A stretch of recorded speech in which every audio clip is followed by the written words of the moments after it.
Demon Knight o El Caballero del Diablo es un spin-off de la popular serie Cuentos de la Cripta, la primera de tres que se estrenaron a mediados de los 90 y probablemente una de las que con más cariño se recuerde. Es considerada una película de culto ya que para aquella época los efectos especiales y la historia en sí lograron calar mucho en el público y seguidores y no seguidores de la serie. Demon Knight fue la primera de tres películas que surgieron de la serie, como acabo de decir, teniendo en cuenta que este programa fue producido por HBO. Estuvo dirigida por Ernest Dickerson y Gilbert Adler. Los rostros protagonistas más conocidos en la película son William Sadler, Billy Zane y Jada Pinkett Smith, que en ese entonces solo se llamaba Jada Pinkett.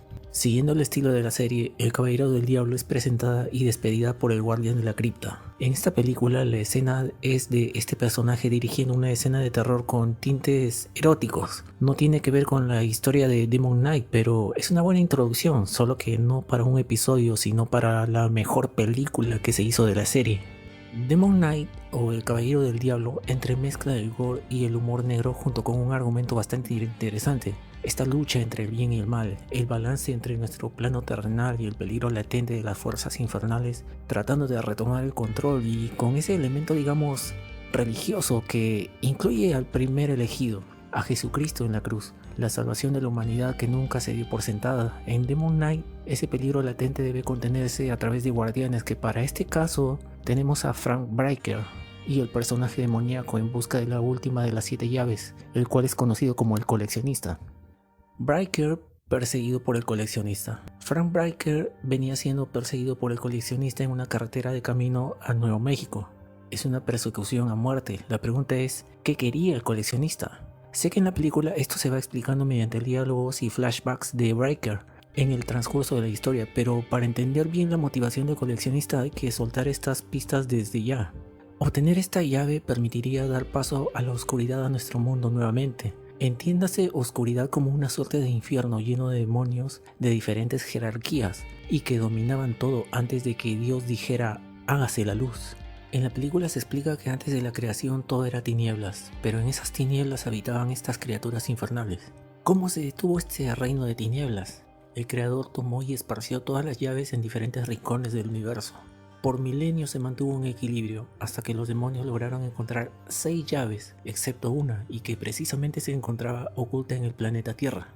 No se explica cómo la obtuvo, pero un ladrón de nombre Sirac tenía posesión de este talismán y empezaron a perseguirlo. En esa persecución fue que este hombre llegó al lugar donde Jesucristo y los 2 ladrones habían sido crucificados.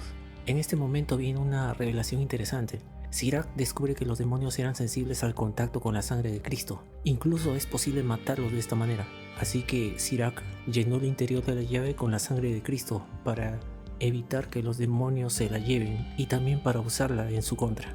Deducimos también que seres demoníacos presenciaron a Cristo en la cruz, lo que le da un toque más intrigante a esta persecución por el talismán. Habiendo explicado esto, volvemos a la persecución actual. Tras el accidente, Breaker huye a pie hasta un motel donde intenta robar un auto, pero es descubierto y lo obligan a entrar. A su vez, 2 policías son alertados por el accidente en la carretera. El coleccionista engaña a los policías, se nota despreocupado, risueño. Esto es porque sabe que lo llevarán hacia Breaker, no le conviene matarlos aún. ¿Por qué Breaker no advierte del peligro a la gente del motel? El guardián no vio la necesidad de hacer entrar en pánico a todos, tampoco quería que lo vieran como un loco. Además, la tarea parecía sencilla, solo debía evitar el confrontamiento con el coleccionista esa noche en específico. Él sabe de esto gracias a las 7 estrellas marcadas en la palma de su mano. Desalineadas solo indican que no ha llegado el día de la confrontación, pero ordenadas, formando un círculo, indican que los demonios irán por él para quitarle la llave. Otro punto importante es que Breaker no vio el peligro en quedarse en el motel debido a que entre todos no llegaban a ser 7 personas dentro, y es que el coleccionista solo podía recuperar la llave si junto con el guardián hay otras 6 personas, completando 7. Al llegar al coleccionista con los 2 policías se cumplía esa cantidad, incluso se excedía si mal no recuerdo. Así que se ven todos dentro del motel acechados por el coleccionista y sus demonios. ¿Quién era Frank Breaker? Esto se revela cuando la masacre empezó y no hay alternativa más que resistir al ataque del demonio. Breaker ve necesario contarlo todo. Él es el actual guardián de la llave. Hubieron elegidos antes y si hacemos un recuento, primero fue Sirac, luego un soldado de la Primera Guerra Mundial. Su apellido fue Dickerson, como un pequeño guiño del propio director de la cinta hacia él mismo. Esto fue en 1917. En ese mismo frente de batalla estaba Frank Bryker, quien recibió de manos del soldado la llave, la cual llenó parcialmente con su sangre. Bryker se convertiría así en el nuevo elegido, siendo entonces el tercero. En el tiempo actual, dentro de la película, Bryker debería ser ya un anciano, o tal vez ya no debería existir, tendría poco más de 100 años. Para entender esto vamos a ver unas características sobrenaturales de la llave. ¿Qué poderes tiene la llave? Las 7 llaves eran talismanes usadas por seres infernales antes de la creación de todo en el universo. Unidos, los 7 talismanes logran mantener el universo o el cosmos bajo el control de quien los tenga, pero separados no pueden lograr eso. Esa es la razón por la cual hay un equilibrio en el universo, el cual los demonios quieren romper. Con la sangre de Cristo en su interior pueden dañar y matar demonios al contacto, también vertiendo un poco de la sangre de la llave en entradas como ventanas, puertas o espacios similares. Se puede crear una barrera de color rojo, transparente, repeliendo la entrada de estas criaturas. También transfiere al elegido la capacidad de vivir más tiempo y conservar su juventud por décadas, siglos de ser necesario, hasta que llegue el momento de encontrar a un sucesor. Sin embargo, no le da el poder de la inmortalidad. El elegido puede morir como cualquier persona normal. La mayor debilidad de la llave es que la sangre que lleva dentro es limitada, se agota, de manera que el guardián que la porte debe hacer uso prudente de ella. Se puede llenar con la misma sangre del elegido cuando está por morir, conservando sus poderes. El tatuaje en la palma de la mano. La llegada de Bryker y el coleccionista a ese motel, que fue antes una iglesia, no es por mera coincidencia. Esa persecución tiene una razón de ser. ¿Cuándo se da esto? ¿Qué eventos deben ocurrir para que el mal trate de controlar el universo nuevamente? Bryker se debe guiar por las estrellas de su mano.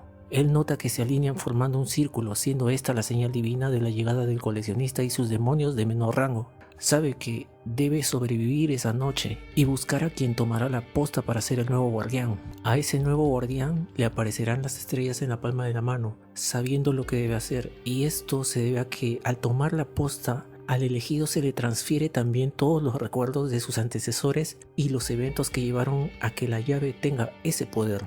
El coleccionista. El personaje de villano siempre le ha caído como anillo al dedo a Billy Zane. Antes de interpretar a Caledon Hockley en Titanic, personificó a este carismático y sarcástico demonio. Varios años antes también se le vio en breves escenas como amigo de Biff Tannen en la película Volver al Futuro. El papel de malo siempre calzó bien con su estilo interpretativo y su personalidad, aunque hizo de héroe en la película Phantom, junto con Catherine Zeta-Jones en 1996. En la película Demon Knight, Billy hace gala de su estilo despreocupado, convincente. Realmente parece que estamos ante la figura humana del demonio. Se divierte en su personaje, es mentiroso, le gusta jugar, hacer bromas, pero sobre todo demuestra un poder seductor impresionante. Poderoso, y qué puedo decir, amigos, el papel fue hecho para él. Engañó a los policías para que lo lleven hacia donde estaba Bryker. Logró entrar al principio ya que no había ninguna barrera. Solo él y Bryker sabían lo que pasaba. El espectáculo de sangre comienza cuando el coleccionista atraviesa el cráneo completo de uno de los policías con su poderoso golpe de derecha. Bryker logró sacar la llave, pues antes se la habían quitado, y quema el rostro del coleccionista, logrando sacarlo del motel. Esto le da tiempo para crear las barreras con la sangre de la llave. A partir de ese momento, el coleccionista lanza una maldición al motel y usa su sangre para invocar a los demonios que emergen de la tierra. La escena es impresionante, muy buenos efectos, y la caracterización de estas criaturas es espeluznante. Sus ojos verdes fosforescentes son lo mejor. Aunque no es ninguna casualidad, la debilidad de estos demonios de rango menor es precisamente sus ojos. Se les puede matar dañándoles así. Tienen que chisparles sus ojos para acabarlos. Vale usar otras armas. La idea es reventar los globos oculares. Puedes reventar sus cabezas, pero hasta no destrozar sus ojos, no estarán muertos. Aunque realmente lo que pasa es que al matar a los demonios se liberan las almas en pena que fueron convertidos en seres del Averno. Posesiones demoníacas en el motel. Cada huésped del motel va cayendo bajo la tentación y los engaños del coleccionista, y Billy Zane hace tan convincente su personaje que realmente te crees lo que dice. Juega con las debilidades de sus víctimas, usa esas vulnerabilidades y deseos para seducirlas. Un claro ejemplo es el personaje de Cordelia, la hermosa mujer del lugar adicta al placer carnal, pero con un amante cretino y maltratador. Esto es presenciado desde el exterior por el coleccionista y la consuela, le promete amor, cariño, le llena la cabeza y Cordelia queda prendada del tipo. sin saber que está siendo usada para ser poseída. Los demás, al entrar a la habitación, encuentran a Cordelia convertida en un ser horrible que le arranca con suma facilidad el brazo a Irene, dueña del lugar, y por supuesto deben liberar el alma de la mujer. Lo mismo pasa con otros personajes como el tío Willy, un borracho buena gente que es tentado por el coleccionista con pasar una eternidad en un paraíso con mujeres hermosas y buenos tragos, pero tiene una suerte similar a la de Cordelia, aunque su muerte resulta más pintoresca antes de liberar su alma. Solo Jerry Lynn logra resistir a la tentación del coleccionista, y es por una razón vital. Por otro lado, Roach, el amante cretino de Cordelia, no es poseído, pero su egoísmo lo lleva a traicionar al grupo cayendo en la mentira del demonio y termina siendo devorado por los demás engendros. Por cierto, este personaje es interpretado por Thomas Hayden Church, quien años después sería conocido, entre otros papeles, por el personaje de Sandman en la tercera entrega de Spider-Man de Sam Raimi. Roach quitó una de las barreras de sangre antes de ser devorado. Ese era el trato con el coleccionista, permitiendo así la entrada de los demonios. Ahora los pocos sobrevivientes debían encontrar una forma de enfrentar al coleccionista, y la encontraron. Wally era un empleado del motel y perdidamente enamorado de Cordelia, pero no correspondido. Ese tipo aparentemente inofensivo guardaba un explosivo secreto, preparaba una venganza que nunca logró concretar. Irene encuentra en una habitación armas y granadas que Wally esperaba usar para perpetrar una masacre. Este golpe de suerte ayudó a Irene y a los demás a armarse y acabar con algunos demonios. Bueno, defenderse, ya saben. El nuevo guardián. Breaker tal vez sabía que ese día moriría. Lo seguro es que no solo debía proteger el talismán, sino encontrar a su sucesor, y resulta ser Jerry Lynn. La muerte de Breaker es a causa de Danny, un niño vecino del lugar que fue poseído al igual que sus padres, y aunque logran matarlo, el pequeño demonio destroza el pecho de Breaker provocándole la muerte. Pero antes, Breaker le transfiere los recuerdos, el poder y la responsabilidad a Jerry Lynn y llena con su sangre la llave. El enfrentamiento final es entre Jerry Lynn contra el coleccionista. No hay que olvidar que es un demonio de rango mayor, de manera que el reventar sus ojos no funciona. Escenas antes en la película trató de seducir a Jerry Lynn como a todos, pero ella se resistió. Una jugada inteligente por parte de la chica fue la de bañarse completamente con la sangre de Breaker, convirtiéndose en cierta forma ella en sí misma un arma contra el demonio. Pero no fue suficiente. Jerry Lynn guardaba en la boca un buen chorro de sangre y esperó el momento exacto para escupírselo en la cara al coleccionista. Esto es lo que finalmente funciona, y en medio de gritos de dolor, el coleccionista se derrite y termina prendido en fuego, hasta revelar su verdadero aspecto físico y explota en pedazos. En escenas finales vemos a Jerry Lynn habiendo aceptado su destino como nueva guardián, tomando un bus lejos del lugar de la masacre. Aquí también se revela un detalle importante. Así como el bien tiene un guardián, parece ser que el coleccionista también pasa la posta a otro ser del infierno, que toma la apariencia de un humano, para esperar el momento para un nuevo intento por conseguir la llave. Este nuevo coleccionista le da una pequeña ventaja a Jerry Lynn, lo que nos hace suponer que el anterior coleccionista hizo lo mismo con Breaker. Demon Knight, o El Caballero del Diablo, es en la actualidad una película de culto, como dije antes. Tiene un humor negro delirante desde el principio, así como momentos llenos de horror y chispazos de sangre por doquier.